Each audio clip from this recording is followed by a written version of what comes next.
Good morning बच्चों। आज Thursday, ठीक है। थर्सडे मॉर्निंग सुबह थोड़ी बारिश हो रही थी, लेकिन अभी सही, अभी सब कुछ साफ है। लेक्चर स्टार्ट करते हैं। इससे पहले वाले लेक्चर में क्या सिखाया था? इससे पहले वाले लेक्चर में सिखाया था कि फी लाइंस की प्रॉपर्टीज एक एक्सटेंड। देखो, फी लाइंस में जितनी प्रॉपर्टीज लिखा दी है ना, उतनी प्रॉपर्टीज याद रख लेना। प्रॉपर्टीज में से क्वेश्चन आते हैं, ठीक है। जैसे इलेक्ट्रिक फील्ड की प्रॉपर्टीज होगी, वैसे ही मैग्नेटिक फील्ड का भी आगे जाके प्रॉपर्टीज देखेंगे, वैसे ही ग्रेविटेशनल फील्ड की प्रॉपर्टीज होगी, सॉरी फी लाइंस की। तो ये फी लाइंस पे क्वेश्चन आते ही हैं, ऐसा नहीं है कि क्वेश्चंस नहीं आते फी लाइंस पे।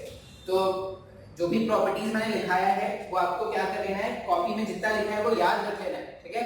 अच्छा, अब फी लाइंस के बाद एक नेक्स्ट सेक्शन हमने स्टार्ट किया था यूनिफॉर्म इलेक्ट्रिक फील्ड का। ये भी बहुत इंपॉर्टेंट टॉपिक होता है, बहुत सारे क्वेश्चंस बनते हैं इसमें। यूनिफॉर्म इलेक्ट्रिक फील्ड, अब ये यूनिफॉर्म इलेक्ट्रिक फील्ड जो होगा वो तुम्हारे स्कूल के, मतलब तुम्हारे कॉलेज के सिलेबस में भी क्वेश्चन आता है इसमें से, और तुम्हारे जेईई एडवांस और नीट में भी क्वेश्चन आएंगे, ठीक है।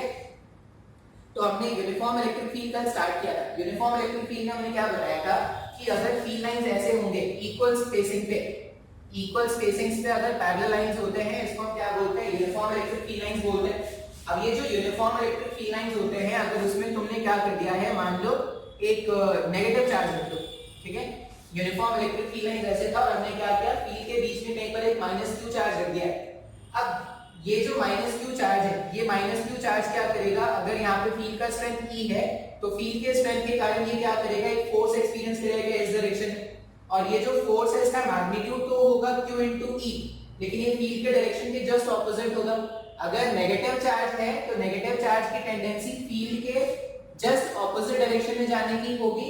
अगर तुमने यहाँ पर पॉजिटिव चार्ज रखा होता, अगर +q का चार्ज रखा होता, तो इसमें जो फोर्स लगता उसका भी मैग्नीट्यूड q into E का होता, लेकिन इसमें जो फोर्स का डायरेक्शन होता, पॉजिटिव चार्ज में जो फोर्स का डायरेक्शन होगा वो फील्ड के डायरेक्शन के अलोंग है, और नेगेटिव चार्ज में जो फोर्स का डायरेक्शन होगा वो क्या होगा, फील्ड के ऑपोजिट डायरेक्शन है। अच्छा, अब बिकॉज ऑफ दिस फोर्स, ये जो फोर्स हमने अप्लाई किया, मान लो इसका मास है m, या इसका भी मास है मान लो m, because of this force हम क्या लिख सकते हैं, जो मेरे पास नेट फोर्स आया है चार्ज q पर, जो नेट फोर्स है वो q into E का है।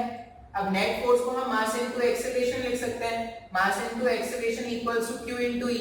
इसका मतलब एक्सेलरेशन जो जनरेट होगा ना चार्ज पे, वो उसका वैल्यू कितना हो जाएगा, qE/m। बात समझ में आ रहा है क्या? तो हमने क्या बोला कि अगर तुम एक यूनिफॉर्म इलेक्ट्रिक फील्ड में किसी q अमाउंट ऑफ चार्ज जिसका मास m है, अगर आप इसको रख दोगे तो वो क्या करने लगेगा, वो फोर्स एक्सपीरियंस करना स्टार्ट करेगा, और जो फोर्स वो एक्सपीरियंस करेगा उसका वैल्यू है QE, ठीक है। Q चार्ज का मैग्नीट्यूड है और E क्या है, फील्ड का मैग्नीट्यूड, दोनों को मल्टीप्लाई। अब देखो एक चीज हमेशा यहाँ पे देखना, अगर यहाँ कहीं पर भी फील्ड का स्ट्रेंथ देखेंगे तो फील्ड का स्ट्रेंथ क्या है, कांस्टेंट है।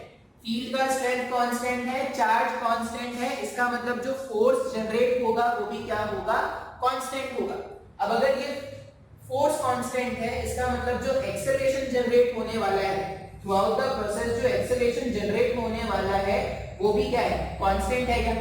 अब अगर कांस्टेंट एक्सेलरेशन होता है ना, तो एक अलग सेट ऑफ चैप्टर स्टार्ट हो जाता था कांस्टेंट एक्सेलरेशन के लिए। तुमको अगर याद हो तो काइनेमेटिक्स में हमने जब एक्सेलरेशन स्टार्ट किया था, तो एक्सेलरेशन में हम ऐसा बताते थे कि अगर एक्सेलरेशन कांस्टेंट है तो आप s = ut + ½ at², v = u + at, v² = u² + 2as, इस तरह के फॉर्मूलाज यूज कर सकते हो क्या, हाँ या ना।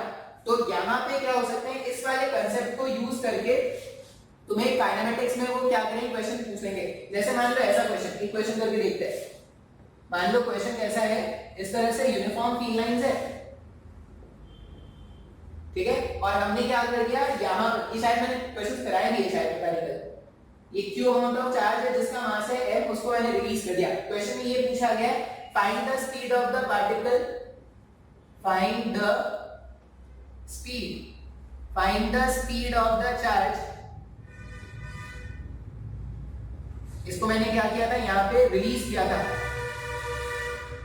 रिलीज किया। गाड़ी चलानी नहीं आती क्या, पता नहीं कौन क्यों मार रहे हैं यहाँ पे, ट्रक वाले कौन मार रहे हैं, मुड़ के तो देख छोड़िए, मैं हॉर्न में बलो करता, ट्रक वाले भी गा रहे हैं, सब कर रहे हैं। Find the speed of the charge, जो चार्ज है उस चार्ज का स्पीड कैलकुलेट करना है। मान लो आफ्टर t सेकेंड्स के बाद हमें क्या करना है, ये जो चार्ज q है जिसको मैंने चार्ज q m मास जो है जिसको मैंने रिलीज किया है, t सेकंड के बाद मुझे उसका क्या करना है, स्पीड फाइंड आउट करके बताना है। हम क्या जानते हैं कि वो जो चार्ज पार्टिकल है उसमें जो एक्सेलरेशन जनरेट होगा वो q e अपॉन m का जनरेट होगा। क्या इस तरह से एक्सेलरेशन मुझे पता है। अच्छा, रिलीज किया मतलब इनिशियल वेलोसिटी कितना है, 0 है। मुझे क्या करना है, स्पीड जानना है। मुझे स्पीड जानना है कब, जब टाइम का वैल्यू कितना है, स्मॉल t, मतलब स्मॉल t टाइम के बाद इस चार्ज q का कितना स्पीड है, यही तो मुझे जानना है ना। अब मेरे पास a है, u है, v है, v मुझे कैलकुलेट करना है गिवन टाइम पर, तो v u + at का फॉर्मूला यूज किया जा सकता है। तो यहाँ पे अगर आप v u + at का फॉर्मूला यूज करते हो तो v का वैल्यू तो ऐसा आ जाएगा, इनिशियल वेलोसिटी 0 था, मैंने 0 रख दिया। एक्सेलरेशन के प्लेस में हम क्या रख सकते हैं, एक्सेलरेशन के प्लेस में q e upon m times of t। अब इसको सिंपलीफाई कर लेंगे तो q e t upon m answer आ जाएगा। सबसे आसान क्वेश्चन यूनिफॉर्म इलेक्ट्रिक फील्ड का, आसान है क्या? हाँ या ना? हमने क्या किया, हमने ये बोला कि अगर इलेक्ट्रिक फील्ड है, हम कांस्टेंट फील्ड के बारे में बात कर रहे हैं, फील्ड कांस्टेंट है, चार्ज का मैग्नीट्यूड भी कांस्टेंट है, इसका मतलब चार्ज पे जनरेट होने वाला जो फोर्स होगा वो भी क्या होगा, कांस्टेंट होगा। अच्छा, अगर चार्ज पे जनरेट होने वाला फोर्स कांस्टेंट है, इसका मतलब जो एक्सेलरेशन प्रोड्यूस हुआ वो भी क्या हुआ, कांस्टेंट हुआ। अगर एक्सेलरेशन कांस्टेंट है, अगर एक्सेलरेशन कांस्टेंट है, इसका मतलब v equals to u plus at, s equals to ut plus half at square, ये सारे फॉर्मूले काम कर सकते हैं क्या? मतलब वहां पे जो काइनेमेटिक्स में क्वेश्चन बनते थे वो सारे के सारे क्वेश्चन इस एक्सेलरेशन को रेफरेंस मान के बनाए जा सकते हैं क्या? बात समझ में आया? आज मैं पूरे दिन भर ये यूनिफॉर्म इलेक्ट्रिक फील्ड के क्वेश्चन ही कराऊंगा तो तुमको पुरानी बातें भी याद होंगी। देखो मैंने तुमको बताया था इलेक्ट्रोस्टैटिक का जो पहला पार्ट होगा ना, जो पार्ट में हम पढ़ रहे हैं उसमें बहुत ज्यादा मैकेनिक्स इन्वॉल्व होगा, तो जो भी छोटे छोटे मैकेनिक्स के कंसेप्ट आते जाएंगे, ऐसा नहीं है कि मैं उसको एकदम से आपको नहीं बताऊंगा, मैं आपको थोड़ा बहुत हमेशा रिवाइज करता रहूंगा।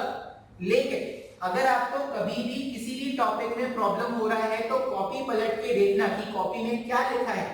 कॉपी नोट्स में अगर आप देखोगे ना, तो अगर आपने कभी पढ़ रखा है, कभी भी अगर आपने पढ़ रखा है तो आपको एकदम नया नहीं लगेगा, और कभी नहीं पढ़ रखा है तो नई बात है भाई तुम्हारे लिए, कुछ नया सीखेंगे, फिर नया पढ़ेंगे, नया सीखेंगे।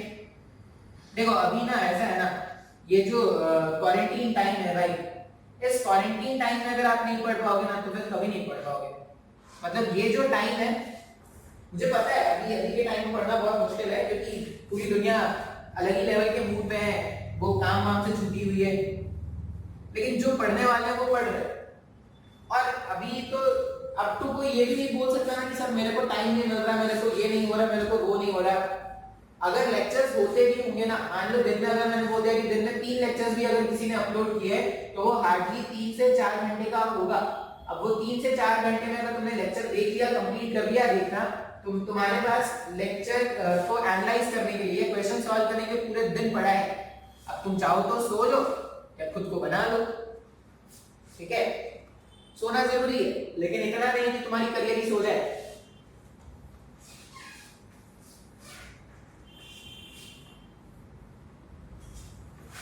मतलब लोगों ने कोरोना को, मतलब मैंने तो उसको एज एन अपॉर्चुनिटी देखा है भाई। मैंने बहुत सारी नई बातें सीखी हैं, मैंने बहुत सारा कुछ नया किया है जो शायद मैं अपने रेगुलर टाइम टेबल्स में नहीं कर पाता था। तो मेरे लिए ये कोरोना जो था, स्टार्टिंग में ऐसा लगता है कि टाइम वेस्ट हो रहा है, लेकिन धीरे धीरे आप मतलब धीरे धीरे आप यूज्ड हो जाते हो तो आप कुछ अच्छा करने की कोशिश। देखो स्टार्ट करना ना, कुछ भी नया स्टार्ट करना ज्यादा मुश्किल वाला बात नहीं है, नया स्टार्ट करना बहुत ही आसान है, उसको कंटिन्यू करना मुश्किल है।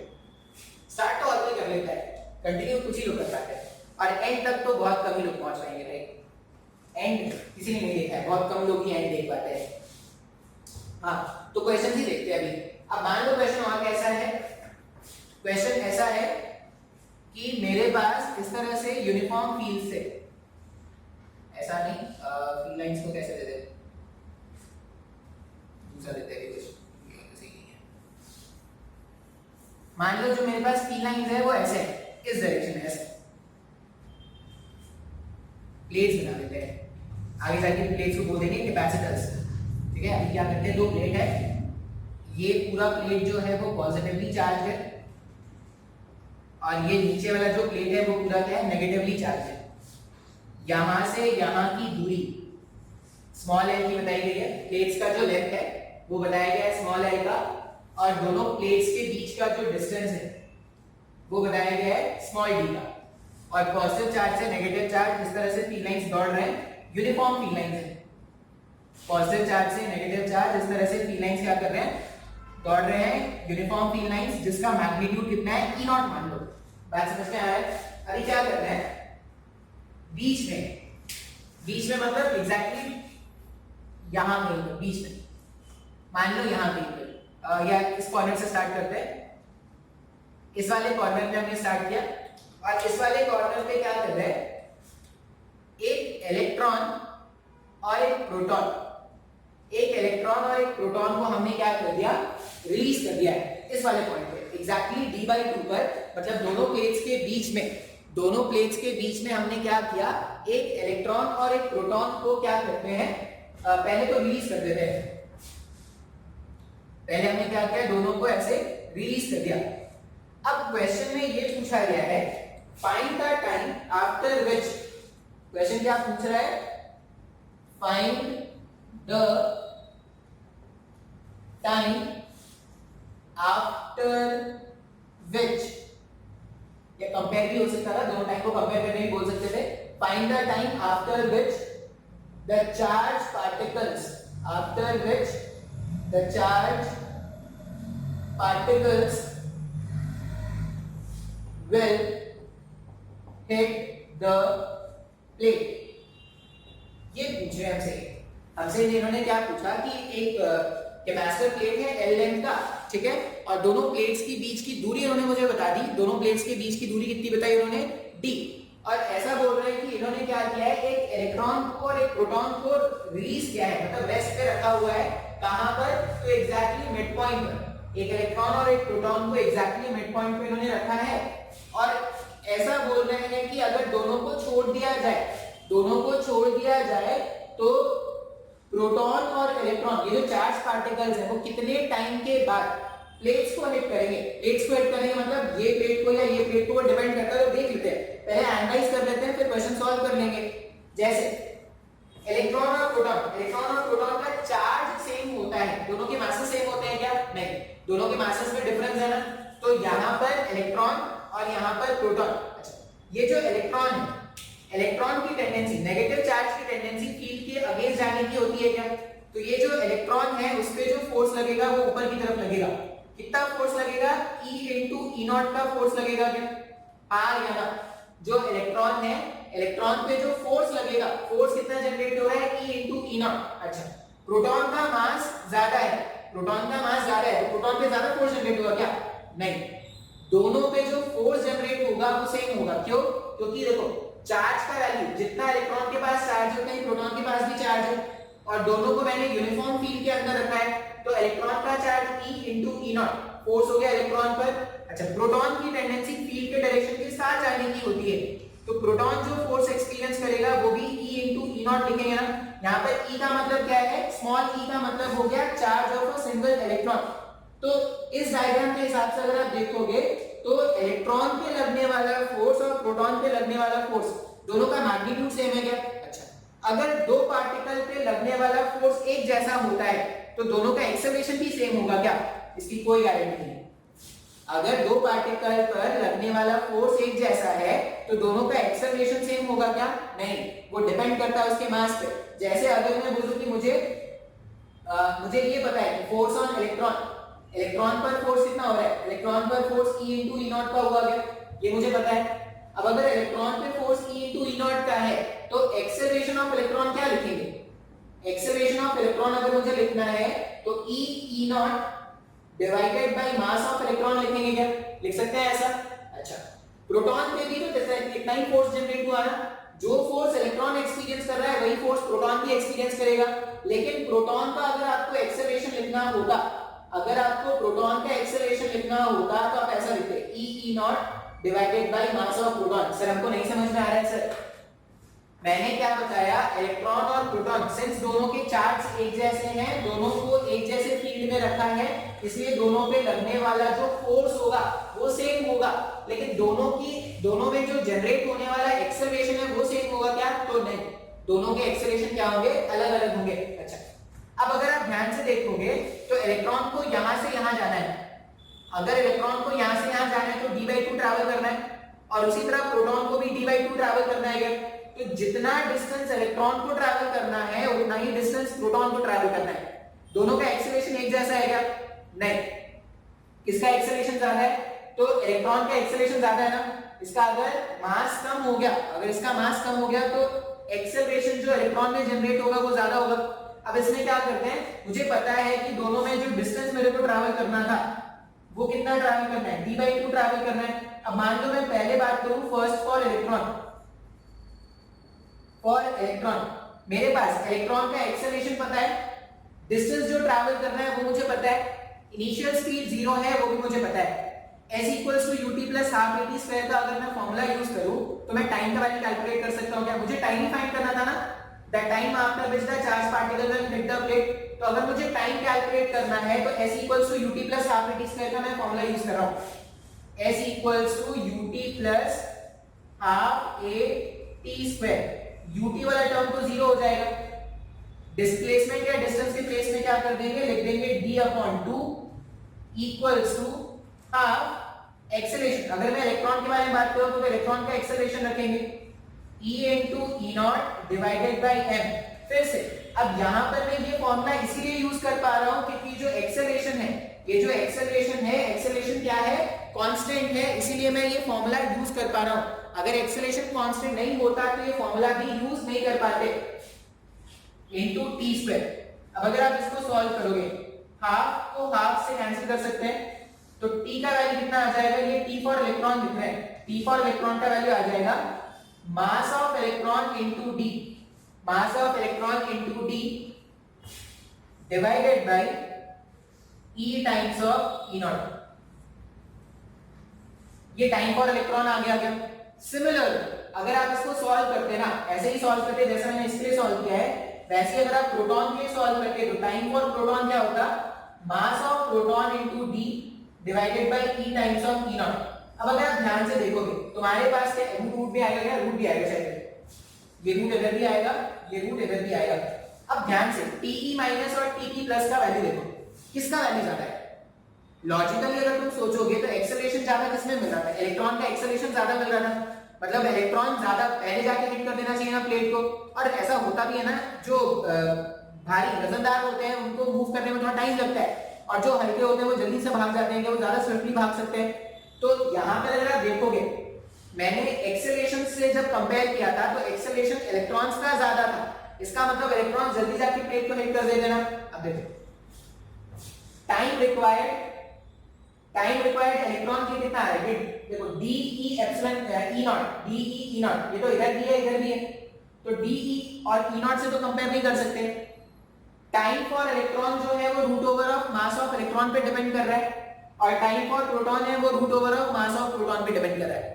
अब जितना ज्यादा मास हो जाएगा, अगर ये टाइम जो है वो मास पे डिपेंड कर रहा है, time required to get to the plate, अगर ये मास पे डिपेंड कर रहा है तो जितना ज्यादा मास होगा उतना लेट से वो हिट करेगा ना। इसका मतलब इलेक्ट्रॉन को जो टाइम लगना है वो कम होगा क्या प्रोटॉन की कंपैरिजन में? क्यों ऐसा बोल पा रहे हैं? क्योंकि इसका मास कम था, मतलब इलेक्ट्रॉन को जो टाइम लगता प्लेट्स को हिट करने के लिए वो कम होगा, प्रोटॉन को जो मास लगेगा वो क्या हो जाएगा? ज्यादा हो जाएगा। तो आई होप ये क्वेश्चन तुमको समझ में आया होगा। ये एनसीईआरटी बुक का प्रॉब्लम है, एनसीईआरटी बुक में ही ऐसे प्रॉब्लम गिवन है कि कौन सा पहले जाके हिट करेगा। तो पहले जाके कौन सा हिट करेगा? तो इलेक्ट्रॉन्स जो है वो पहले हिट कर देंगे। क्यों? क्योंकि उनमें जो एक्सेलरेशन प्रोड्यूस हो रहा है वो क्या हो रहा है? ज्यादा हो रहा है। बात समझ में आ रहा है? अभी ये क्वेश्चन, इस तरह के क्वेश्चन हमने सॉल्व करना स्टार्ट किया है। ये प्लेट्स वाले क्वेश्चन बहुत सारे होंगे, अभी 2-3 क्वेश्चन देखेंगे हम। देखो नेक्स्ट क्वेश्चन कैसा है, इस तरह से भाई जैसा प्लेट का रेंज मैंने पहले रखा था वैसे ही प्लेट का रेंज में डब्ल्यू भी है, और अब क्या है ना, सिर्फ एक पॉजिटिव चार्ज क्यू रखा है जिसका मास है m। इससे पहले वाले क्वेश्चन में मैंने पॉजिटिव चार्ज को या जो भी नेगेटिव चार्ज प्रोटॉन और इलेक्ट्रॉन लिया था, तो प्रोटॉन और इलेक्ट्रॉन को से पहले वाले क्वेश्चन मैंने रेस्ट से रिलीज किया था। यहाँ पर रेस्ट में नहीं रखा है, इसको क्या किया ना, v0 स्पीड हॉरिजॉन्टल डायरेक्शन में देके छोड़ा है। मतलब जो चार्ज पार्टिकल है उसको initially v0 speed horizontal direction में दे रखा है, बात समझ में आ रहा है? और ये जो फील्ड लाइंस है, फील्ड लाइंस क्या है, वाई डायरेक्शन में है, ई नॉट मैग्नीट्यूड के फील्ड लाइंस है, या ई मान लो, ई नॉट मान लो, दूसरी मान लो, ई नॉट मैग्नीट्यूड के फील्ड लाइंस है जो डाउनवर्ड डायरेक्शन में। अब क्वेश्चन क्या पूछा है?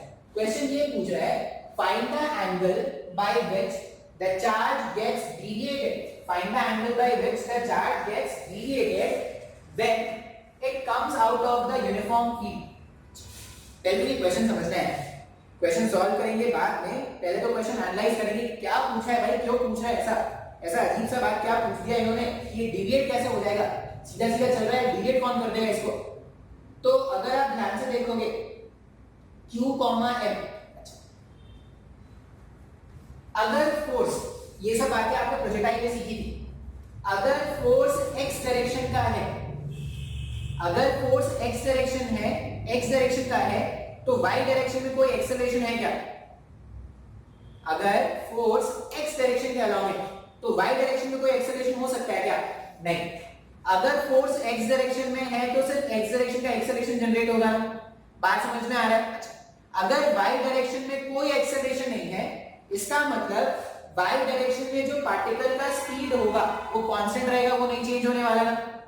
जिस डायरेक्शन में फोर्स है उसी डायरेक्शन में एक्सेलरेशन होगा, जिस डायरेक्शन में एक्सेलरेशन है उस डायरेक्शन में पार्टिकल का वेलोसिटी चेंज होता है। ये बात तो अपने को समझ में आता है। तो इस केस में अगर आप ध्यान से देखोगे तो x के डायरेक्शन में इनिशियल वेलोसिटी है, मतलब मेरे पास क्वेश्चन में क्या है, इनिशियल वेलोसिटी अलोंग x कितना है, v0 है क्या? Initial velocity along y, direction की इनिशियल वेलोसिटी कितना है, y डायरेक्शन को इनिशियल वेलोसिटी दे रखा है क्या? नहीं। प्रोजेक्टाइल में ऐसे ही सॉल्व करते थे भाई, प्रोजेक्टाइल वाले क्वेश्चंस x के कंपोनेंट्स अलग लिखते थे, y के कंपोनेंट्स अलग लिखते थे, x के डायरेक्शन के सॉल्यूशन को अलग सॉल्व करेंगे, y के डायरेक्शन के अलग को अलग सॉल्व करेंगे। और x और y डायरेक्शन में कॉमन क्या होता था? टाइम। x और y डायरेक्शन में कॉमन पैरामीटर था टाइम, बाकी स्टार्टिंग में ux uy ax ay ऐसा ही तो लिखना होता था ना। बिल्कुल वैसे ही स्टार्ट कर रहे हैं, क्योंकि वैसे ही क्वेश्चन है ये भी। ux का वैल्यू कितना है, v0, और uy कितना है, y डायरेक्शन में अगर आप इनिशियल वेलोसिटी देखोगे तो वो क्या है, 0 है। उसी तरह x के डायरेक्शन में अगर मैं एक्सेलरेशन के बारे में बात करूं, x के डायरेक्शन में कोई नेट फोर्स है क्या? इस डायरेक्शन में कोई फोर्स दिख रहा है क्या? नहीं। इस डायरेक्शन में कोई फोर्स नहीं है, तो फोर्स को अपन ने क्या कर दिया, 0 मान दिया। अच्छा, इस तरह के क्वेश्चन में ना वेट को जनरली क्या करते हैं, नेगलेक्ट कर देते हैं। जब भी इस तरह जब तक नहीं मेंशन है कि वेट फोर्स कंसीडर करना है, तब तक आप मान लेना कि वेट फोर्स क्या है, नेगलेक्टेड है। तुमको क्वेश्चन सॉल्व करते करते खुद आइडिया लग जाएगा कि तुमको वेट कंसीडर करना है, कब नहीं करना है। जहां पर generally electrostatic force is a very stronger force in comparison to weight force. Weight force के सामने इलेक्ट्रोस्टैटिक फोर्स बहुत ज्यादा स्ट्रॉन्ग फोर्स है, इसलिए वेट फोर्स को नेगलेक्ट करें। जनरली हमेशा ऐसा करेंगे नहीं, ऐसा नहीं बोल रहा हूं। अलग-अलग क्वेश्चन है कि जहां पे वेट और इलेक्ट्रोस्टैटिक को भी अपने को कंपेयर करना पड़ सकता है। इस पर्टिकुलर क्वेश्चन में ऐसा मेंशन्ड है कि वेट फोर्स को नेगलेक्ट करना है, वेट फोर्स की कोई जरूरत नहीं है अपने को। अब x के अलोंग एक्सेलरेशन मैंने कितना लिख दिया, 0 लिख दिया। y के अलोंग एक्सेलरेशन होगा क्या?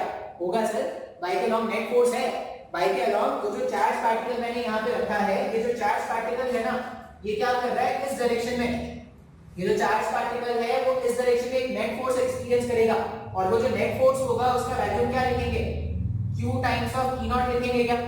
अब because of this net force this charged particle will start experiencing an acceleration in the downward direction, and the value of that acceleration will be given as q e naught divided by small m. Sir मेरे को ना कुछ भी नहीं समझ में आ रहा है सर ऐसा प्रोजेक्टाइल को हमने कभी देखा ही नहीं था सर, हम तो प्रोजेक्टाइल जानते ही नहीं है, ये ux uy ax ay क्या लिखते हैं हमको नहीं पता सर, हम तो पढ़े ही नहीं कभी।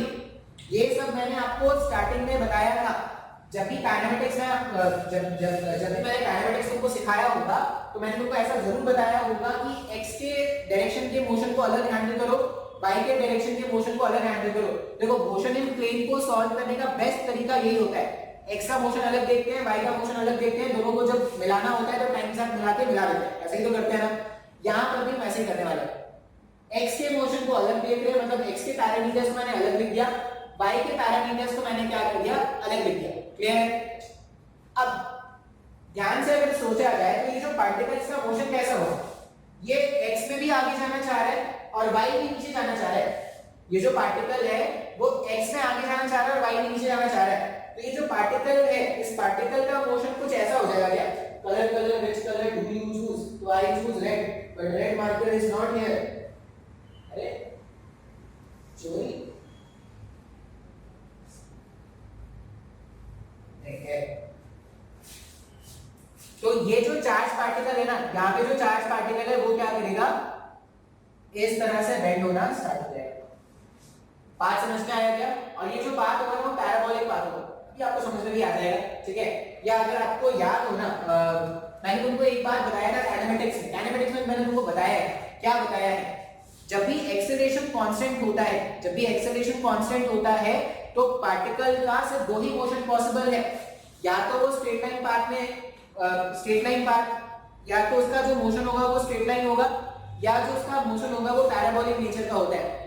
एक्सेलरेशन कांस्टेंट है, अगर तुमको नहीं याद है ये बात तो नोट करके तुम लिख लेना कॉपी में। अगर एक्सेलरेशन कांस्टेंट है तो कांस्टेंट एक्सेलरेशन में सिर्फ दो ही पाथ पॉसिबल है, या तो वो स्ट्रेट हो सकता है या वो पैराबोलिक हो सकता है। तुमने पढ़ा होगा मोशन अंडर ग्रेविटी, जब मोशन अंडर ग्रेविटी पढ़े थे तो या तो ये ऊपर नीचे वाला मोशन पढ़ा था या ये पैराबोलिक पाथ पढ़ा था, इसके अलावा कोई मोशन पढ़ा था क्या?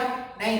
तो जब भी कांस्टेंट एक्सेलरेशन है सिर्फ दो ही पॉसिबल पाथ्स हो सकते हैं। अब वो दो पॉसिबल पाथ्स क्या होंगे, या तो वो स्ट्रेट लाइन पाथ कवर करता है, जब वेलोसिटी और एक्सेलरेशन पैरेलल होते हैं तो वो स्ट्रेट लाइन पाथ कवर करता है, कोई वेलोसिटी और एक्सेलरेशन के बीच में कोई एंगल होता है वो पैराबोलिक पाथ कवर करता है। ये सब मैंने तुमको कॉपी में लिखा रखा है, तो जहां पे भी तुमने नोट्स लिखा है वहां पे ध्यान से देखना। ये सब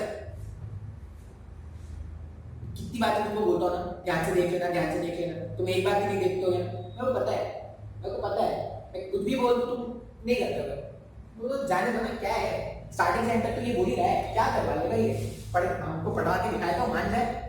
मैं हमको नहीं पढ़ना भाई, वो मैं 10 बार भी बोलूंगा तुम पढ़ लोगे क्या? नहीं, मैं नहीं बदल सकता भाई, तुमको नहीं पढ़ना चाहते हो तो मैं कैसे पढ़ा सकता हूँ तुमको? ये बस मेरे मन का भ्रम है कि शायद मैं तुमको कभी पढ़ा दूं, मतलब शायद तुमको कोई पढ़ा सकता है, मेरे को है ही मेरी बस की बात भाई। तुमने एकदम दिल से ठान के रखा है कि सर मेरे को पढ़ना ही नहीं है, पढ़ा के दिखाओ, मैं मान जाऊंगा पढ़ा दोगे मेरे को। मुश्किल है ये तो, मैं मेरी इज्जत है कि नहीं भाई, चलो देख लेते हैं, कोशिश करके देख लेते हैं। 11th में नहीं पढ़ा पाया, 12th में शायद पढ़ लो, तो मेरी इज्जत है, तुम पढ़ो ना पढ़ो कोई दिक्कत नहीं। तो ये जो रेड से मैंने दिखाया है, रेड से दिखाया है इस तरह से, ये एक्चुअल में क्या है, पैराबोलिक पाथ है, जो पार्टिकल है वो इस तरह से भागेगा। अभी x के डायरेक्शन में कोई एक्सेलरेशन है क्या? नहीं। अगर x के डायरेक्शन में कोई एक्सेलरेशन नहीं है ना, इसका मतलब x का जो वेलोसिटी का कंपोनेंट है वो तो कभी नहीं बदलने वाला। मतलब तुम x का कंपोनेंट प्रोजेक्टाइल में ऐसे कुछ था क्या, उसका जो x कंपोनेंट होता था वो कभी चेंज होता था क्या? नहीं सर, x के डायरेक्शन को एक्सेलरेशन नहीं होता तो कभी नहीं चेंज होता था। तो ऐसा भी होगा ना, कुछ भी हो जाए वेलोसिटी का जो x कंपोनेंट है वो हमेशा v0 रहने वाला है, और ये जो v0 जो कंपोनेंट है वही तो उसको आगे लेके जा रहा है। बात समझ में आ रहा है? वेलोसिटी का y कंपोनेंट वो चेंज होगा सर, वेलोसिटी का y कंपोनेंट जो है वो चेंज होगा सर। कौन चेंज करा रहा है? y डायरेक्शन में एक एक्सेलरेशन है, डाउनवर्ड डायरेक्शन है, ये एक्सेलरेशन क्या करेगा, अभी इसका स्पीड जो है वो 0 है, लेकिन घड़ी घड़ी ये जो एक्सेलरेशन है ये घड़ी घड़ी इसके स्पीड को बढ़ाता रहेगा। घड़ी घड़ी मतलब बार बार ये जो एक्सेलरेशन है वो हर टाइम पे इसके स्पीड को बढ़ा रहा है। जब बाहर निकला होगा तब अगर मुझे इसका एक्सेलरेशन, इसका मुझे स्पीड लिखना है। अब मान लो मैं बोल रहा हूं कि यहां से यहां आने का जो टाइम है, या इसका मैं बोल देता हूं टाइम ऑफ मोशन। मान लो जो टाइम ऑफ मोशन है, टाइम ऑफ मोशन को मैं लिख देता हूं स्मॉल t। अब स्मॉल t टाइम के बाद मुझे इसका वेलोसिटी जानना है। मेरे पास y डायरेक्शन में देखो क्या है, इनिशियल वेलोसिटी पता है, y डायरेक्शन में एक्सेलरेशन पता है, और मुझे टाइम भी पता है। तो y डायरेक्शन में अगर मैं फाइनल वेलोसिटी लिख दूं vy, तो vy को क्या लिखेंगे, uy plus ay into t लिख सकते हैं ऐसा। मैं vy के केस में क्या लिख सकता हूं, uy plus ay into t लिखा जा सकता है। तो अगर मैं फाइनल वेलोसिटी लिखूं y डायरेक्शन में, तो uy वाला वैल्यू 0 था, ay के प्लेस में लिख दिया मैंने q0/m इनटू t। अब बहुत लोगों के मन में डाउट होगा सर, आप तो हमेशा बोलते हो कि कुछ भी डाउनवर्ड डायरेक्शन में मेजर करेंगे तो नेगेटिव लेंगे। तुम ले लो ना भाई, अगर ये नेगेटिव लोगे तो ये भी तो नेगेटिव होगा, ये नेगेटिव कैंसिल आउट ही तो हो जाएगा, कोई फर्क पड़ेगा क्या? नहीं, कोई नहीं फर्क पड़ेगा। इसका मतलब मेरे पास मेरे पास सॉल्व करने के बाद वेलोसिटी का final component along x axis, velocity का final component along x axis v naught आ रहा है और वेलोसिटी का final component along y axis कितना आ रहा है q e naught upon m times of small t। ये स्मॉल t का वैल्यू पता है क्या? ये जो मैंने dy में स्मॉल t लिखा है वो मुझे पता है क्या? हाँ या ना? पता है क्या? पता है। देखो कैसे पता है, यहां से यहां चले x डायरेक्शन में यहां से यहां चले, कितना लेंथ ट्रैवल किया मैंने? जो प्लेट्स का लेंथ है उतना ही ट्रैवल करना पड़ेगा आगे। और x डायरेक्शन में कोई एक्सेलरेशन था क्या? सर नहीं, x डायरेक्शन में कोई एक्सेलरेशन नहीं है। अगर x के डायरेक्शन में कोई एक्सेलरेशन नहीं है तो x के डायरेक्शन में simple distance equals to speed into time का फॉर्मूला लिख सकते हैं। तो अगर मैं अलोंग x लिखूं, अलोंग x डिस्टेंस कितना ट्रैवल करना है? डिस्टेंस अपने को ट्रैवल करना है स्मॉल l। टाइम कितना कंज्यूम कर रहे हैं? टाइम कंज्यूम कर रहे हैं स्मॉल t। तो डिस्टेंस अपॉन टाइम अगर मैं और ये स्पीड कितना है? x के डायरेक्शन में जो स्पीड है वो v नॉट है क्या? इसका मतलब स्मॉल t के प्लेस में l अपॉन v नॉट लिखा जा सकता है ना? हाँ या ना? अब l भी पता था, v नॉट भी पता था। अब मैं यहाँ पे कुछ इरेज करूंगा क्योंकि मुझे कुछ जगह चाहिए, पुराना जाएगा करके नया आएगा। इसको इरेज कर देते हैं यहाँ पे, ये वाले को हटा दिया। तुम स्क्रीन पॉज करके लिख लेना भाई साहब। ये पता नहीं तुम नोट्स बनाते भी हो कि नहीं, या तुम सोचते हो नहीं जब मन करेगा लेक्चर ही उठा के देखेंगे। बहुत टाइम लगता है भाई लेक्चर देखने में। नोट्स बना लो, बेनिफिट में रहोगे, फायदे में रहोगे। फायदे का सौदा, ये सौदा खरा खरा। If you make the note, if you make the note, है सौदा खरा खरा। खरा मींस वेरी फाइन सौदा, मतलब क्या बोलते हो, कुछ भी बोलते हो। मेरी माइंड खराब हो गई है यार, क्या बोलूं, टाइम खराब चल रहा है, कुछ भी खराब हो रहा है। T equals to L upon V naught. Phone, मेरा फोन खराब हो रहा है, मर जाएगा मेरा phone. T equals to L by V naught आ गया। अब यहाँ पे देखो, मेरे पास Vx बाहर निकलते टाइम वेलोसिटी का x कंपोनेंट है, बाहर निकलते टाइम वेलोसिटी का y कंपोनेंट है। और वेलोसिटी का y कंपोनेंट में और भी अच्छे से क्या लिख सकता हूँ? Vy को मैं ऐसा लिख सकता हूँ ना, q e naught upon m l v not लिख सकते हैं ना ऐसा। Vy को मैं क्या लिख सकता हूँ? q e naught upon m upon l v not. अब अगर मुझे Vx पता, मुझे Vy पता, तो मैं रिजल्टेंट वेलोसिटी कैलकुलेट कर सकता हूँ क्या? बेसिक वेक्टर को यूज करके अगर मुझे Vx पता, Vy पता, तो ये मेरा एक्चुअल वेलोसिटी वेक्टर होगा क्या? ये जो एक्चुअल वेलोसिटी वेक्टर होता है वो क्या होता है? वो Vx i cap plus Vy j cap ही तो होता है ना। तो अगर ये मेरे पास एक्चुअल वेलोसिटी वेक्टर आ गया, ये वेलोसिटी वेक्टर आ गया और मुझे ये पूछा है कि कितने एंगल से वो डिविएट होगा, तो पहले ऐसे चल रहा था ना हॉरिजॉन्टल डायरेक्शन में। अब जिस डायरेक्शन में वेलोसिटी है, अब जिस डायरेक्शन में वेलोसिटी उधर ही भाग रहा है, तो इतने एंगल से डिविएट हो गया क्या? पहले ऐसा भाग रहा था, देखो यहाँ पर पहले ऐसा भाग रहा था, अब ऐसा मुड़ गया ये, तो इतने ही एंगल से डिविएट हो गया ना। मान लो ये जो एंगल है वो थीटा है। अब इस ट्रायंगल में ये जो ट्रायंगल है, ये हरा नीला पीला से मैंने जो ट्रायंगल बनाया है, इस ट्रायंगल में अगर मैं tan थीटा लिखूं, तो tan थीटा का मतलब क्या होगा? Perpendicular divided by base. इसका परपेंडिकुलर जो है वो वेलोसिटी का y कंपोनेंट है क्या? तो tan थीटा क्या लिखा जा सकता है? vy upon vx। tan theta को हम क्या लिख सकते हैं? tan थीटा को vy अपॉन vx लिख सकते हैं क्या? समय को कुछ भी नहीं समझ में आ रहा है? ऐसे क्वेश्चन बार बार आएंगे भाई। ऐसे क्वेश्चन प्रोजेक्टाइल में ही बताए थे कि किसी भी इंस्टेंट में अगर तुमको ये जानना है कि वेलोसिटी वेक्टर ने क्या एंगल फॉर्म किया है, तो वहां पे वेलोसिटी का y कंपोनेंट और वेलोसिटी के x कंपोनेंट को डिवाइड करते थे। वहां पर भी देखना, मैंने ऐसे क्वेश्चन प्रोजेक्टाइल में कराए थे, यहाँ पे भी करा रहा हूँ और शायद कभी और कहीं पर आएगा तब भी कराऊंगा। तुम्हारा काम है कि जितनी जल्दी तुम याद कर सको, नहीं याद कर सको तो बार बार बताऊंगा, बार बार ये बताऊंगा, बार बार ये सीखना कर। tan थीटा इक्वल्स टू क्या है? vy upon vx। अब अगर यहां से मैं tan थीटा लिख दूं तो vy भी मुझे पता था, vy कितना है? q e not l upon m v not. tan theta मैंने क्या लिख दिया? q e not l upon m v not. और vx के प्लेस में कितना है? vx के प्लेस में भी v नॉट है, तो ये v नॉट का स्क्वायर हो जाएगा। मतलब थीटा जो है वो tan inverse q e not l upon m v not square, ऐसा कुछ आ रहा है। बात समझ में आया क्या? नोट करेंगे, स्क्रीन पॉज और नोट। जबरदस्त क्वेश्चन है, ठीक है। अब इसमें और भी कुछ क्वेश्चन कराऊंगा सेम कंसेप्ट पे। देखो ये मैंने तुमको एक फॉर्मूला डिराइव करके बता दिया कि tan थीटा कितना आएगा, tan थीटा आ जाएगा QE not L upon MV not plus square. अब एग्जाम में पता है, एग्जाम में ये नहीं पूछे, ये जो हमने डिराइव किया ना, यहाँ पे डिराइव करके लाया, एग्जाम में ये नहीं पूछे। वो क्या पूछते हैं, वो कुछ अलग पूछते हैं, उनको इतने में नहीं मन करता, वो कुछ यहाँ से अलग ही पूछेंगे। क्या पूछेंगे वो कि यहाँ पे क्या किया है इस प्लेस में, अभी मैंने क्यू चार्ज को रिलीज किया था ना, यहाँ पर एक प्रोटॉन और एक अल्फा पार्टिकल साइमल्टेनियसली रिलीज करने वाला है। प्रोटॉन और अल्फा पार्टिकल को क्या करेंगे, इस पॉइंट पे रिलीज करेंगे, और ये पूछते हैं कि कौन ज्यादा डेविएशन एक्सपीरियंस करेगा। क्वेश्चन क्या होता है, क्वेश्चन ऐसा होता है, if a proton and an alpha particle, if a proton and an alpha particle are simultaneously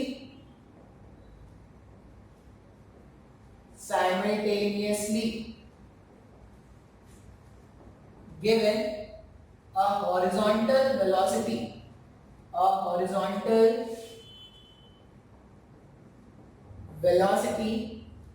v naught, are simultaneously given a horizontal velocity v naught from same point,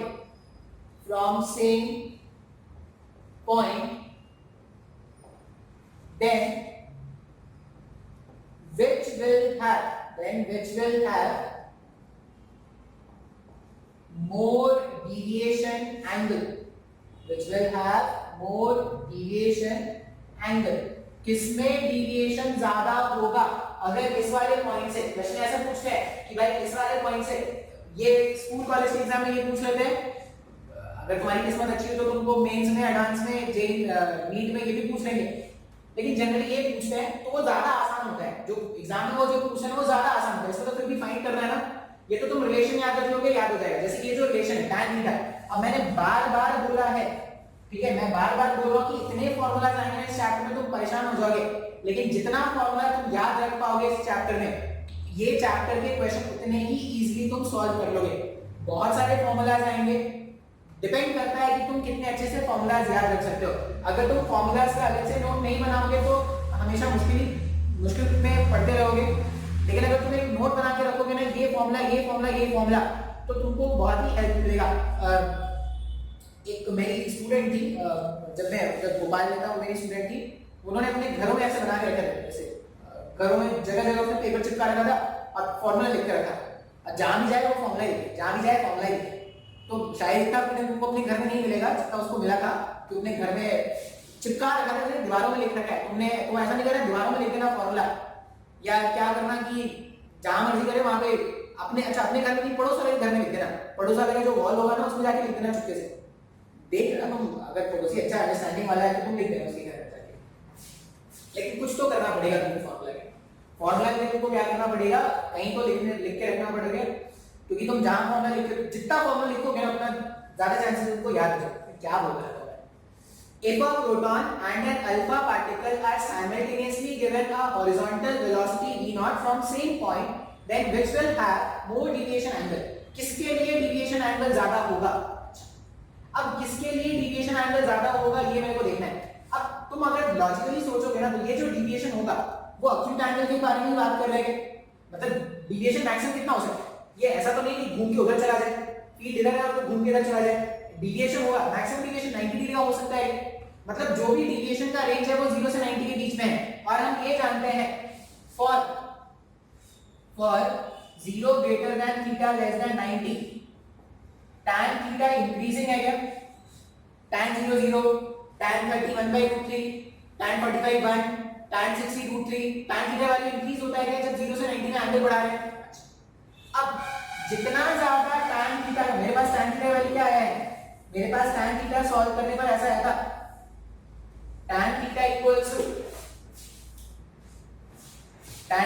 ये लिख लेता हूं तो मैं ही भूल जाऊंगा, QE not upon L upon MV not square. अभी compare करते हैं, अब अगर जितना ज्यादा tan थीटा का वैल्यू उतना ज्यादा डिविएशन हो जाएगा, उतना ज्यादा थीटा हो जाएगा। यही तो हमने पढ़ा कि फॉर 0 to 90 tan थीटा का वैल्यू इंक्रीज हो रहा है, tan थीटा वैल्यू इंक्रीज हो रहा है, या ऐसा भी बोल सकते हैं more the theta more will be the value of tan theta. अब tan थीटा ना दो बातों पे डिपेंड कर रहा है। tan थीटा एक तो डिपेंड कर रहा है q पर डायरेक्टली, और ये डिपेंड कर रहा है मास पर इनवर्सली।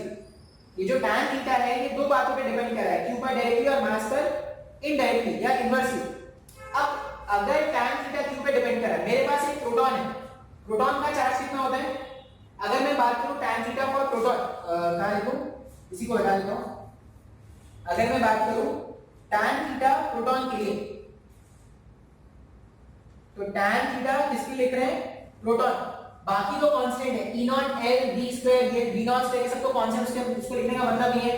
tan थीटा अगर मैं प्रोटॉन के लिखूं, तो प्रोटॉन का चार्ज अगर मैं मान लूं q, अगर प्रोटॉन का चार्ज q के लिए E लिख लेते हैं, प्रोटॉन का चार्ज हो गया E और प्रोटॉन के मास को मान लेते हैं m। अच्छा, tan थीटा अगर मैं अल्फा पार्टिकल के लिए लिखता, tan थीटा अगर मैं अल्फा पार्टिकल के लिए लिखता, तो अल्फा पार्टिकल में चार्ज कितना होता है? अल्फा पार्टिकल जो है वो डबल आयनाइज्ड हीलियम एटम है। क्या हीलियम के एटम में से दो इलेक्ट्रॉन बाहर निकालने को अल्फा पार्टिकल बोलते हैं। तो अल्फा पार्टिकल का जो चार्ज होगा वो 2 टाइम्स ऑफ E है, और अल्फा पार्टिकल का हीलियम एटम का जो मास है वो 4 टाइम्स मास होता है हाइड्रोजन एटम का। ये आप जानते होंगे ना, प्रोटॉन मतलब हाइड्रोजन एटम और अल्फा पार्टिकल मतलब हीलियम एटम, डबल आयनाइज्ड। तो यहां पे ये 4 हम लिख देंगे। क्या अब देखो यहां पर अगर आप देखोगे तो tan थीटा जिसके लिए भी E by m का रेशियो ज्यादा मिलेगा, जिसके लिए भी E by m का रेशियो ज्यादा मिलेगा, वो उसमें डेविएशन क्या हो जाएगा? ज्यादा हो जाएगा। इसमें E by m आ रहा है, इसमें क्या आ रहा है? E by 2m आ रहा है। अल्फा पार्टिकल में अगर आप देखोगे तो अल्फा पार्टिकल में जो E by m का रेशियो है, मैं अगर दोनों को डिवाइड कर देता हूं, देखो ऐसा होगा, tan theta for proton divided by tan theta for alpha particle. अगर दोनों को डिवाइड कर दोगे तो E by m कैंसिल कर दोगे तो 2:1 आ जाएगा। क्या इसका मतलब प्रोटॉन में जो डिविएशन होगा वो 2 गुना है कि अल्फा पार्टिकल के डिविएशन से। सही लिखा है ना? 1/2 मतलब 2 ऊपर चला गया, 2 ऊपर चला गया। हाँ, इसका मतलब क्या होगा? प्रोटॉन में जो डिविएशन होने वाला है या हाइड्रोजन एटम में जो डिविएशन होगा वो 2 गुना हो जाएगा क्या डिविएशन ऑफ अल्फा पार्टिकल के लिए। क्या ऐसा भी बोल सकते हैं क्या कि जिसके लिए E by m का रेशियो ज्यादा है, ये नोट में लिखना जो मैं अभी बोल रहा हूं, जिसके लिए भी E by m का रेशियो ज्यादा होगा उसमें डिविएशन ज्यादा होने वाला है। जैसे इसमें E by m था, इसमें E by 2m था, तो इसमें E by m का रेशियो ज्यादा है। E by m का रेशियो ज्यादा मतलब ज्यादा डिविएशन।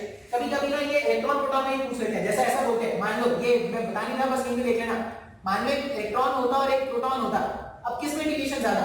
तो दोनों का चार्ज तो एक जैसा है। अगर इलेक्ट्रॉन प्रोटॉन में बात करते हैं दोनों का चार्ज एक जैसा है, लेकिन मास ऑफ इलेक्ट्रॉन क्या है? मास ऑफ इलेक्ट्रॉन कम है ना, तो E by m का ratio for electron, E by m का रेशियो फॉर इलेक्ट्रॉन क्या हो जाएगा? कम हो जाएगा। E by m का रेशियो फॉर इलेक्ट्रॉन जो होगा वो क्या होगा? ज्यादा होगा। सॉरी, अगर मैं लिखूं, लिख देता हूं, ये तो कंफ्यूजन हो जाएगा। अगर मान लो इसी क्वेश्चन में अल्फा पार्टिकल और प्रोटॉन, अल्फा पार्टिकल और प्रोटॉन में किसमें ज्यादा डिविएशन हो रहा है? तो प्रोटॉन का मास कम था, प्रोटॉन का मास कम था, इसलिए प्रोटॉन में ज्यादा डिविएशन हुआ। या ऐसा बोलेंगे जिसमें भी E by m का रेशियो, E by m का रेशियो जिसके लिए भी ज्यादा उसमें ज्यादा डिविएशन। अब अगर इलेक्ट्रॉन के लिए मैं लिखता तो मैं क्या लिख देता? tan theta for electron, electron का अपन लिख देंगे E divided by mass of electron, ऐसा लिखेंगे। और अगर मैं tan थीटा प्रोटॉन के लिए लिखूं, प्रोटॉन के अगर मैं लिखूंगा तो क्या हो जाएगा? E divided by mass of proton हो जाएगा। दोनों को अगर आप कंपेयर करोगे ना, दोनों को कंपेयर करोगे तो tan theta for electron divided by tan theta for proton, tan theta for electron divided by tan theta for proton, ये क्या हो जाएगा? मास of proton upon mass of electron के बराबर आ रहेगा। अब मास ऑफ प्रोटॉन अगर ज्यादा है, इसका मतलब डिविएशन फॉर इलेक्ट्रॉन क्या होगा? ज्यादा होगा। बात समझ में आ रही है क्या?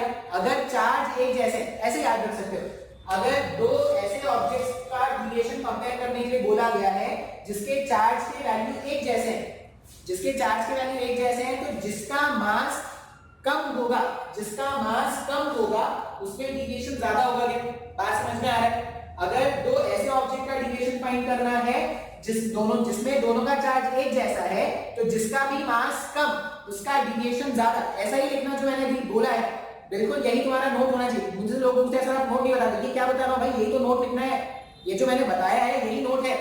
अगर दो ऐसे ऑब्जेक्ट में डिविएशन कंपेयर कर रहे हो जिसका चार्ज सेम है, तो जिसका मास का वैल्यू कम है उसमें डिविएशन क्या होगा, ज्यादा होगा।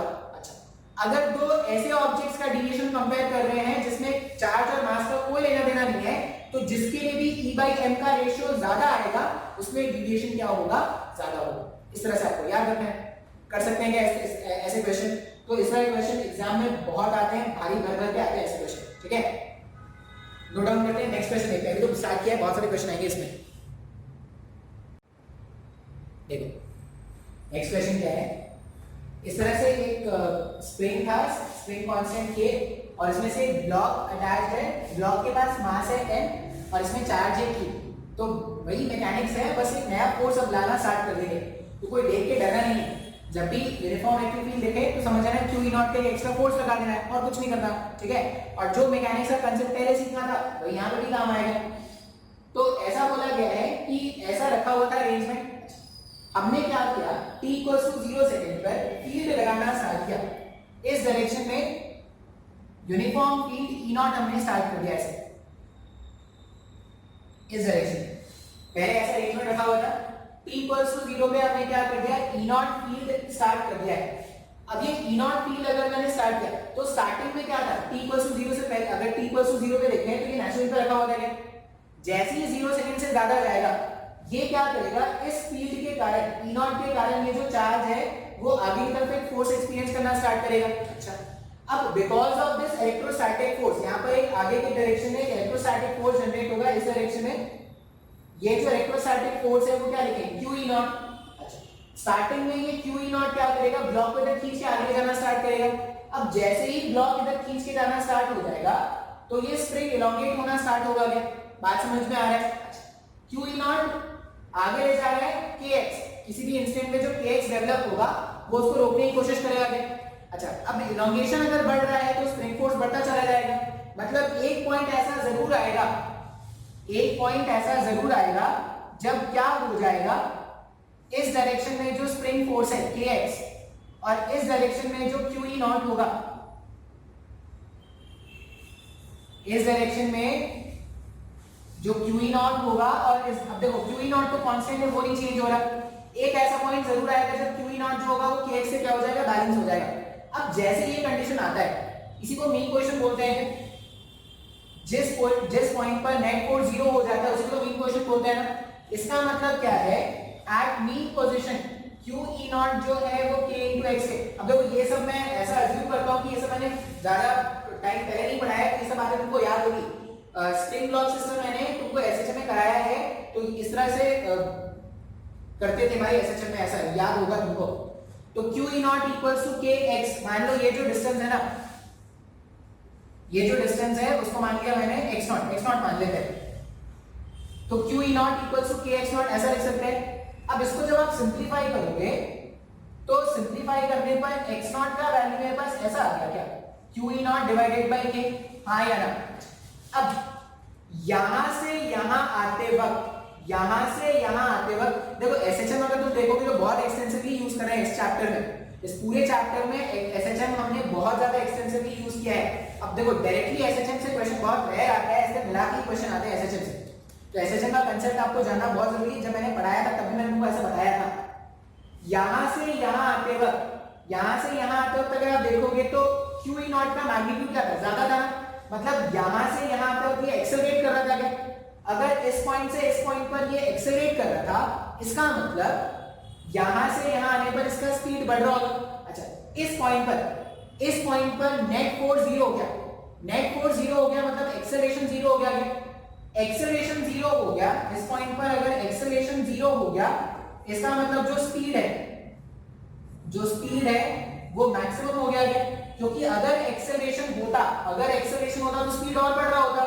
अगर एक्सेलरेशन 0 हो गया इसका मतलब इस पॉइंट पर स्पीड क्या हो गया, मैक्सिमम हो गया, बोल सकते हैं ऐसा।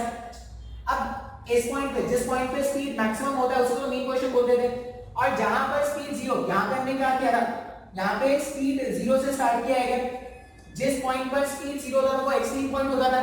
एक्सट्रीम पोजीशन और मीन पोजीशन के बीच का जो गैप होता है इसी को तो एम्पलीट्यूड बोलते हैं ना। तो क्वेश्चन में जो एम्पलीट्यूड पूछा गया है, क्वेश्चन में जो एम्पलीट्यूड पूछा गया है, एम्पलीट्यूड क्या होता है, q e not divided by k होता है क्या, डायरेक्टली मैंने एम्पलीट्यूड लिख दिया। अब अगर किसी को डाउट हो रहा है कि एसेशन करेगा नहीं करेगा, कैसे करेगा, यहां पर इसका स्पीड मैक्सिमम और यहां पर नेट फोर्स 0। अब ये क्या करेगा, अभी q e नॉट तो अभी भी लग रहा है, q e नॉट जो है अब जैसे ही आगे भागेगा इस पॉइंट पर kx का वैल्यू q e नॉट को बैलेंस करता है। अब जैसे ही आगे जाएगा kx का वैल्यू ज्यादा डोमिनेटिंग हो जाएगा, q e नॉट तो कांस्टेंट है, kx अभी बढ़ रहा है। तो जब ये यहां से यहां मूव किया ना तो वेलोसिटी इस तरफ है लेकिन एक्सेलरेशन इस डायरेक्शन में आ गया। मतलब एक पॉइंट ऐसा जरूर आएगा जब ये चलते चलते क्या हो जाएगा, रुक जाएगा। अब जैसे ही रुक जाएगा तो उस टाइम पे क्या हो जाएगा, नेट फोर्स उस डायरेक्शन में आ गया। Because of that net force ही वापस से उधर जाना स्टार्ट करेगा। जब वापस से उधर जा रहा है फिर से मीन पोजीशन पे आया, मीन पोजीशन पे आने के बाद अब क्या हो जाएगा, जब ये इधर जाएगा तो जो मेरे पास इलेक्ट्रोस्टैटिक फोर्स है वो ज्यादा स्ट्रांग है इस पॉइंट पे। यहां से यहां तक फिर से वो एक्सीलरेटेड था, मतलब यहां से यहां के वक्त एक्सीलरेशन 0 हो गया, मतलब यहां से यहां के वक्त क्या होगा, एक्सीलरेशन था तो वेलोसिटी बढ़ रहा था। ये समझ में आ रहा है ना, ऐसा मैंने बहुत बार एग्जांपल लिया है यार। यहां से यहां आते वक्त नेट फोर्स था इस डायरेक्शन में तो एक्सेलरेशन था, एक्सेलरेशन था मतलब इसका स्पीड बढ़ रहा था। यहां से यहां तक रिटार्डेशन होता है, रिटार्डेशन होता है तो स्पीड कम होता जाता है। फिर जब यहां से यहां आएगा तो फिर से एक्सेलरेशन है तो फिर से यहां पे स्पीड बढ़ रहा है, यहां पे मैक्सिमम हो गया, मैक्सिमम स्पीड होगा कि और आगे जाएगा, वेट टू एंड फ्रो मोशन चलता रहेगा। ये बात समझ में आ रहा है, कभी ये q e नॉट का फोर्स डोमिनेटिंग हो जाएगा, कभी स्प्रिंग फोर्स डोमिनेटिंग हो जाएगा, दोनों मिलकर इसको क्या करेंगे, एसेशन एग्जीक्यूट कराते रहेंगे। अब अगर ये एसेशन एग्जीक्यूट कर रहा है तो वो पॉइंट जहां पर स्पीड 0 होता था उसको बोलते थे एक्सट्रीम पोजीशन, और वो पॉइंट जहां पर स्पीड मैक्सिमम होता था उसको बोलते थे मीन पोजीशन। अब मीन पोजीशन और एक्सट्रीम पोजीशन के बीच का जो गैप है, जो दूरी है, उसी को क्या बोलते हैं, एम्पलीट्यूड। तो इस डायग्राम के हिसाब से एम्पलीट्यूड कितना आ रहा है, amplitude q e naught upon k आया है।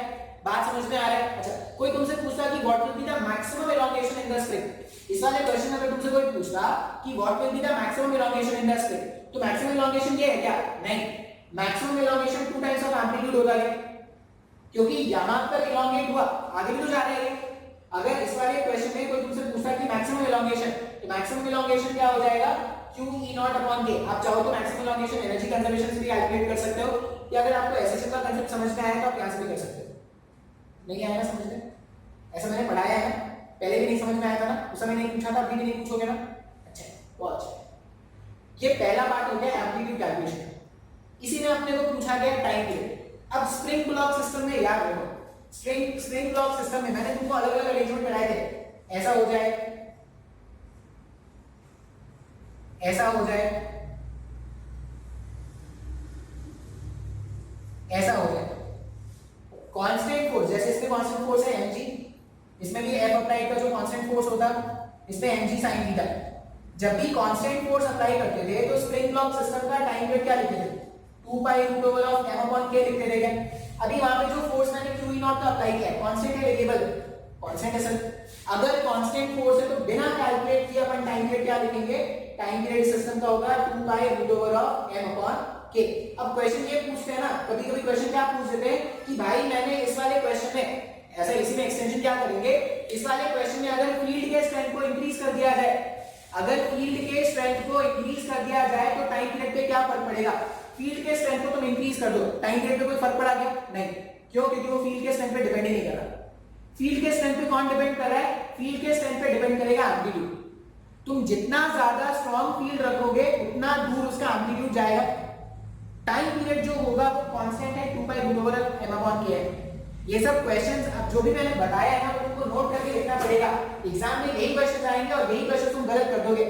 ऐसे क्वेश्चन गिवन होते हैं, क्वेश्चन को बोल देंगे कि the time period is t, फिर बोल देंगे कि if the magnitude of electric field is increased या if the magnitude of electric field is decreased, what will be the change in time period। तो टाइम पीरियड में कोई change पड़ेगा क्या, नहीं, क्यों, क्योंकि time period spring block system का कांस्टेंट होता है 2 pi root over m upon k। तो फिर मन में डाउट आता है कि सर जब इलेक्ट्रिक फील्ड चेंज करें तो फिर चेंज क्या होगा। इलेक्ट्रिक फील्ड अगर तुम चेंज करोगे, मैग्नीट्यूड कम ज्यादा करोगे तो चेंज आएगा एम्पलीट्यूड। बात समझ में आया क्या। अच्छा, Vmax चेंज हो जाएगा क्या, Vmax भी चेंज हो जाएगा। Vmax कैसे निकालते हैं, maximum Vmax omega into a होता है। तो अगर टाइम पीरियड तो कांस्टेंट है, मतलब टाइम पीरियड कांस्टेंट मतलब ओमेगा का कांस्टेंट v max तो जानते हैं ना, v max equals to omega times of k होता है, omega root over a square minus x square का फार्मूला होता है, तो x का वैल्यू जब 0 रख दोगे तो ओमेगा तुम्हारा कांस्टेंट मैक्सिमम हो जाएगा, ऐसा बताया देखो याद हो आपको मैं बताया होगा। तो मैक्सिमम, अब इसमें v max चेंज होगा नहीं होगा v max कैसे चेंज हो गया, क्योंकि ओमेगा कांस्टेंट है, a तो चेंज हुआ ना, सही है ना, v max ओमेगा चेंज हुआ क्या, नहीं, क्यों नहीं चेंज हुआ, टाइम पीरियड चेंज नहीं हुआ, टाइम पीरियड चेंज नहीं हुआ इसलिए ओमेगा चेंज नहीं हुआ, क्या चेंज होगा, चेंज होगा एम्पलीट्यूड चेंज, तो v max भी चेंज, v max चेंज हो गया तो काइनेटिक एनर्जी मैक्सिमम चेंज होगा क्या, चेंज होगा, टोटल एनर्जी मैक्सिमम चेंज होगा क्या, चेंज होगा, बात समझ में आ रहा है, तो क्या चेंज होगा क्या चेंज नहीं होगा ये तुमको याद रखना पड़ता है इस रिलेटेड डायग्राम। इतना ही कहने देते हैं आज, अभी इसमें और पढ़ाएंगे, अभी 2-3 क्वेश्चन और कराना है इसमें।